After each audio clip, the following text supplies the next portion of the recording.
आप देख रहे हैं डार्क सेवन। मुकेश शहर में अकेला रहता था। रात के लगभग 11:30 बज रहे थे। उसके घर के दरवाजे पर दस्तक हुई।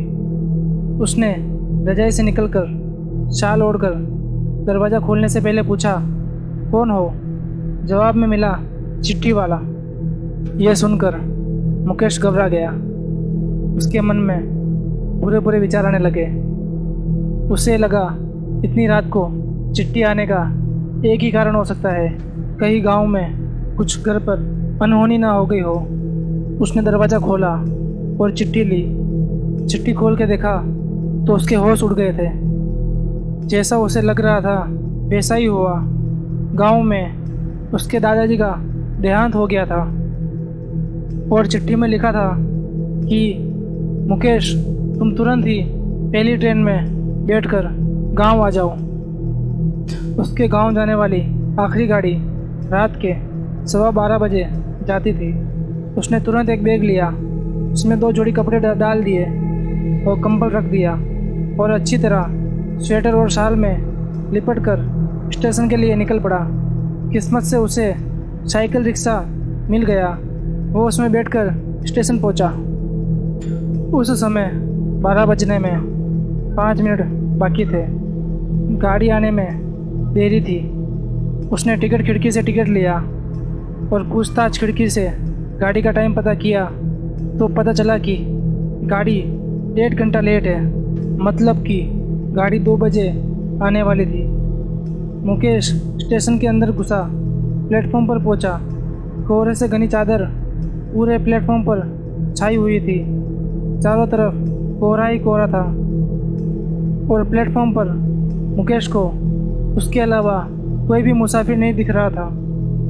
मुकेश आगे गया। चाय की स्टॉल पर रुका। उसने चाय ली। चाय लेकर मुकेश पास ही पड़ी हुई बेंच पर बैठ गया और आराम से चाय की चुस्की लेने लगा। अचानक एक आदमी हाथ में चाय लेकर आया और मुकेश के बगल में बैठ गया। उस आदमी ने मुकेश से पूछा, क्या आप 12:30 बजे वाली ट्रेन का इंतज़ार कर रहे हो? मुकेश ने हाँ में अपना सर हिला दिया। फिर वो आदमी मुकेश को उस ट्रेन में बैठने के लिए मना करने लगा। तब मुकेश चौंक गया। उसने अचानक उस आदमी को देखा तो वह आदमी पूरी तरह शाल में ढका हुआ था और उसका चेहरा नहीं दिख रहा था। फिर मुकेश बोला, भाई साहब, मुझे अर्जेंट जाना है और यही आखिरी ट्रेन है मेरे गांव तक के लिए।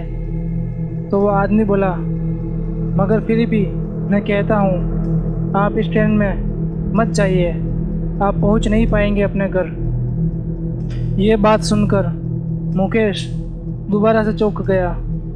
उसने अजीब तरीके से पूछा, आप ज्योतिष हो क्या? तो वो आदमी बोला, नहीं भाई, मैं रेलवे में नौकरी करता हूँ और पटरियाँ बदलने का काम करता हूँ। मेरा फ़र्ज़ था आपको चेतावनी देने का, आगे आपकी मर्ज़ी। इतना बोलकर वह आदमी वहाँ से उठ गया और वहाँ से जाने लगा। आगे जाकर पता नहीं कोहरे में वो कहाँ गायब हो गया था। मुकेश को लगा कि कोई पागल आदमी होगा।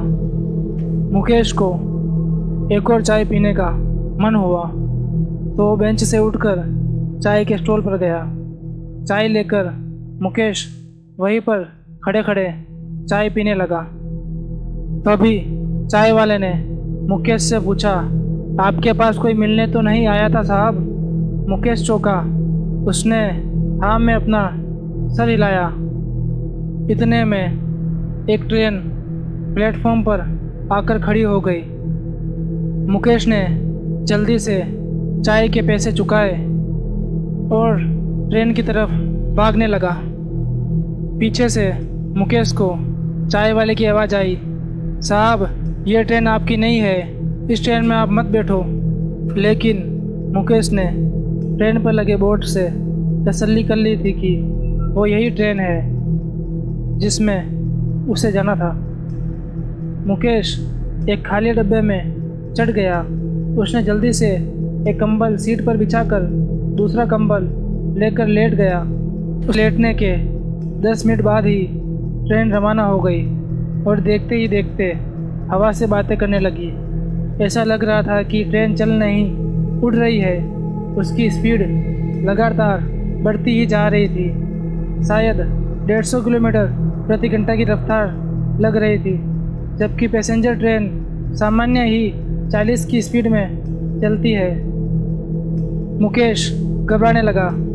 अचानक उसे लगा कि ट्रेन ने बड़ी ज़ोर से झटका खाया और फिर वो एक खाई में गिरने लगी। मुकेश को लगातार झटके लगते जा रहे थे। बस इतने में ही उसे लगा कि कोई उसे पकड़कर झंझोड़ रहा है। उसकी आँख खुल गई। उसने खुद को प्लेटफॉर्म की बेंच पर सोता पाया। सामने चाय वाला खड़ा था, जिसने उसे सोते हुए जगाया था। मुकेश अब भी पसीना पसीना था। चाय वाले ने कहा, आपके पास कंबल में लिपटा हुआ मजदूर आया था ना? उसने कहा होगा कि इस ट्रेन में मत बैठना। मुकेश ने ज़ोर ज़ोर से हाँ में अपना सर हिलाया तो चाय वाले ने कहा, मैं समझ गया था जब आप दूसरी चाय लेने आए थे। वो तो अच्छा हुआ, मुझे समय पर उस भटकती आत्मा का ख्याल आ गया कि वो आपको नसीहत देकर गई होगी, क्योंकि इसी समय वो अक्सर बाहर आता है। उसकी बताई हुई भूतिया ट्रेन में बिठाकर सभी को मौत के घाट उतार देता है। दरअसल आज से 5 साल पहले उसकी ट्रेन से कटकर मृत्यु हो गई थी। तब से उसकी आत्मा यहाँ भटकती रहती है।